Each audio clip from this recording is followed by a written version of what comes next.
wanted to talk further about Edward Snowden and his spiritual situation, so to speak. I'm going to be talking about the misinformation that's being perpetuated about his character from a variety of different directions. His fear, trying to, a message to him, trying to sort of comfort him that his fear is a natural response to intimidating or taking on the state, but it's really, he's going to be okay as long as he, keeps believing in himself. And soul purpose, his sole purpose, not soul S-O-L-E, but soul S-O-U-L, and his past life experiences that led up to his choice in this lifetime to break away and to take on the state and its security system. Anyway, there is a lot of misinformation being spread about Edward Snowden that's really slowing down the ability for this event to be a huge shift in consciousness for people. So that's the purpose of me making this video. There's been a lot of article was recently released about his where he stated that he took this particular position within Bose Hamilton as an ethical obligation to understand the NSA security surveillance system to see that it was actually performing the way it was. He said he took it about 3 months ago. He took a pay cut to do so, and he was in this position for about 3 months. And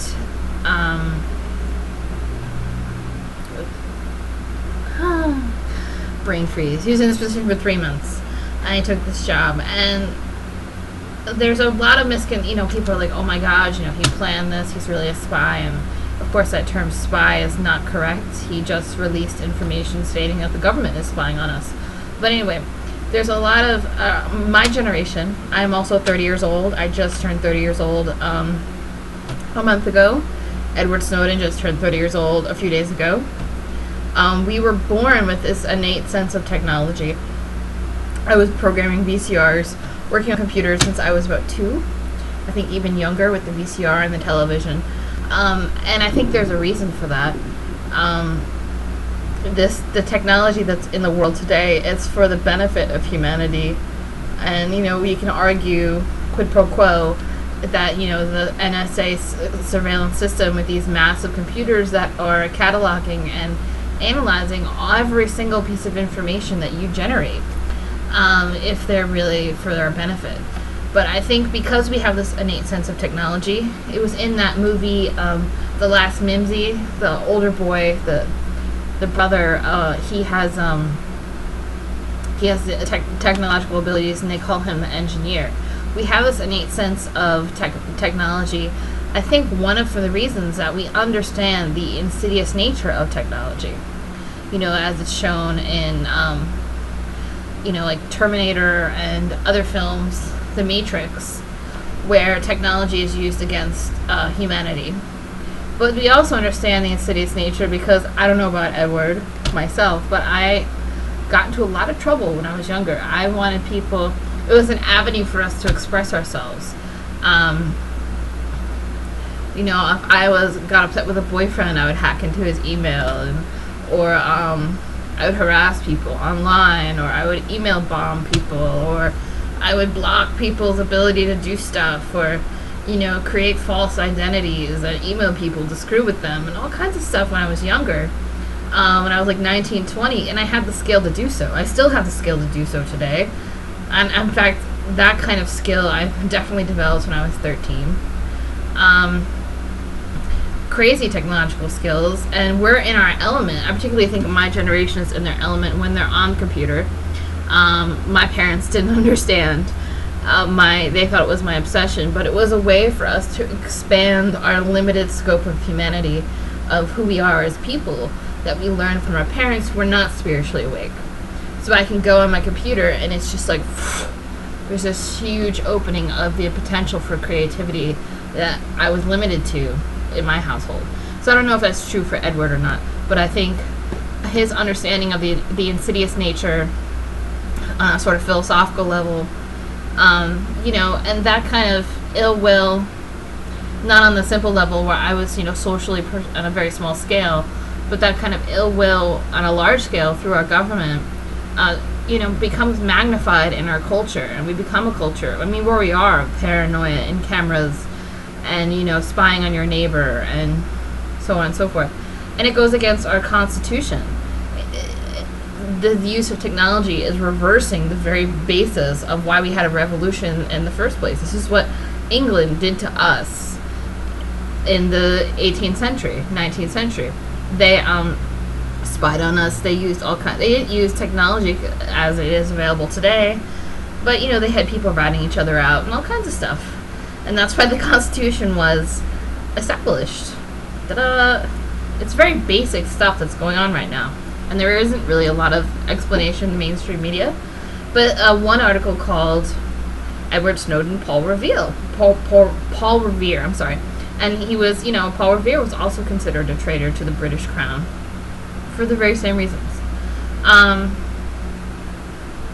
And Julian Assange also commented on our generation, the 30-year-olds, and people younger than us, who have this sense of technology that was very pure from when we were children, that we've developed and grown, and we've seen how it's being manipulated, how it's being perverted against us, and we're not taking it. We're really not taking it. The other issue in terms of Edward Snowden's character is people are saying, well, why didn't he stay? Bradley, why can't he put his feet to the fire? Why doesn't he face the music? Which a lot of, I think Senator Feinstein mentioned that too. Whatever, because Bradley Manning stayed. Bradley Manning is a different kind of individual. He was in the military. He's been in the military. And that, when people, he could have left, I suppose.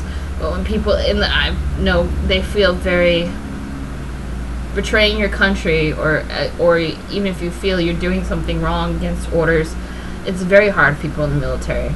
Because not just because they're brainwashed or whatever you want to argue and that line of thinking, but because they feel a real devout sense for defending our nation, defending what they stand for. When they're told, like in Vietnam, Iraq, whatever, all these different wars, to go fight something that they don't believe in, and they see that the war is actually at home, and all kinds of lies are being told, and people's lives are at stake, then yeah, that's a soldier's duty, is to reveal that, and he will face the fire. I'm just guessing Bradley Manning's motive. I don't really know, but I'm assuming, because I have a lot of friends in the military. But Edward Snowden is not Bradley Manning in that regard. And him running away and going from Hong Kong to Russia and so forth is not a grounds for character assassination. Why should he sacrifice himself? What is left of his life for him to sacrifice himself? Give up his body. He already gave up his job. He already gave up his very comfy lifestyle, and he spoke of this. He gave up his girlfriend. He gave up his family. He gave up his country. And he's not interested in becoming a martyr. A martyr is going to court. Is like legal jihad. What's the purpose of that? What's the purpose of that? It's suicide. And who does that benefit in the end? It benefits the people that he exposed the information of. It benefits John Kerry. It benefits Obama. It benefits the system. So I applaud Snowden for valuing his life and valuing the sanctity of my life and your life, American citizens' lives. Thank you. I also noticed, well, obviously, he's seems timid. A lot of people who are kind of dove into technology and are really into it, yeah, they tend to be very timid and they tend to not have social skills. But he was very well spoken and articulate. He was definitely, I would hope he writes or more of his views and gets the opportunity to speak more later on. But he was clearly terrified in the interview with Glenn Greenwald. And, his life right now is in the hands of others, or so he feels that way. And it depends on the goodwill of others and of other nations. It don't necessarily show goodwill towards people that act like Snowden and their own citizens. And it comes down to 3 points. A soul awakening, which he's definitely experienced. A soul journey in which he provided the awakening of others. And that soul purpose, which really strikes at age 30. But to begin with, I just wanted to say a message to Edward Snowden. All of your actions that support your safety and well-being are being protected and sort of illuminated by angels or higher powers. And when people like yourself fight for freedom, for humanity, and wake up in the manner that you did and do what you did, you are protected and you are guided as long as you continue on that path. Like if you sell information to China, can't guarantee your safety. You know what I mean? But I don't think that's what you're planning on doing. And regarding the soul purpose, the age 30 is a very magical age. The only person we have real documentation of waking up to their soul purpose, even though he kind of knew all along, is Jesus. You know, and then you work. So hopefully, if things follow the way things usually follow, and waking up and boom, you get your soul purpose age 30. It happened to me. I mean, I was waking up way before that, which I'm sure Edward Snowden was as well. But when I hit age 30, things just went into overdrive. All of the experience I had, all of the training and reading and interactions and therapies and different, you know, all kinds of different things sort of just came cohesively, and boom, I had a purpose. So I don't think Edward Snowden's purpose is limited to just being a wiki leaker, just leaking NSA data.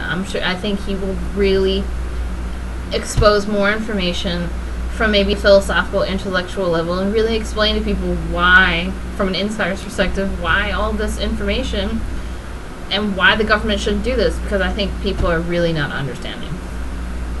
And I think that's his sole purpose. But I wanted to tell Edward, if he ever sees this, or people who are advocating for Edward, that, you know, soul purpose doesn't come easily. You don't find your soul purpose just by, like, you know, reading a book or strolling down the sidewalk or, you know, having an epiphany. It's a lot, it's a lot of information gathering. It's a lot of, you know, little epiphanies and coincidences and synchronicities that happen over a span, not just one lifetime, but of several lifetimes. And in the case of both Edward Snowden and Bradley Manning, it took them years. It took them 20 plus lifetimes to figure out what they want to do with themselves. And it's not a guarantee. There are hundreds, maybe even thousands of people like Bradley Manning and Edward Snowden that totally got off the path and went towards darkness. You know, they valued their own selfishness. They value things that had nothing to do with awakening or your soul connecting or freedom or anything. They don't value that. Obama is a good example, you know, and we've really seen what he's really about. There are just so many of them, and I've met so many of these people. It breaks your heart to see the possibility of these people from a spiritual level, and they just implode, or they have addictions, or they have all these different concerns that have nothing to do with your soul purpose. And both of them spent hundreds of years. I know Edward Snowden in particular, he's worked in the past in different lifetimes as police officer, security, jobs that were basically protecting or aiding these elite powers to continue their agenda. And, you know, he would come across information that said, well, this isn't really the right way to go about things. I don't know if I should be helping these people. But they, you know, waved a house in Hawaii or money or whatever at that time in that lifetime was of value to him.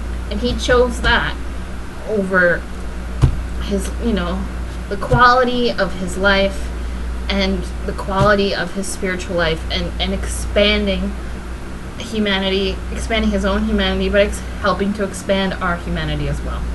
So him and Bradley both had those choices over hundreds of years, and they had that sense inside them that something wasn't quite jiving, not just in the way the world worked, but in the way they felt inside, that there was irritation and agitation. But the fact that Bradley Manning and Edward Snowden are old souls, and they are waking up now, goes to show that things are happening. because old souls, generally, they've been here forever, they've never learned their lesson, and they're just, it's pointless.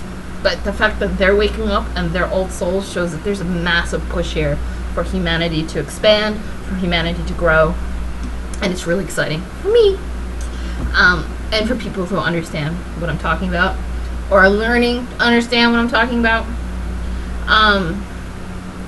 But you and your person become shaped by your choices that you make. And it's as benign as choosing between bananas and oranges at the grocery store.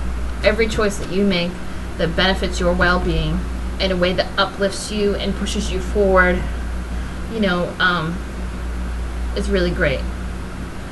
And the fact that these old souls, as I mentioned before, are shifting, are making these really sort of dangerously political, dangerous 3D level reality choices is definitely evidence that a huge spiritual shift is taking place. And I really congratulate you, Edward. And again, you're going to be okay as long as you keep doing what is good for you in here, and keeping this vessel safe. Thank you. And I really encourage you, just try to connect. Ecuador is a great place if you end up going there, to really, because the energies down in Latin America, people visiting Peru, people visiting Ecuador, are really enhanced. There's a lot of really good spiritual energy down there, and I hope that it helps you. And again, thank you for everything you've done so far, and I hope to hear way more from you in the future.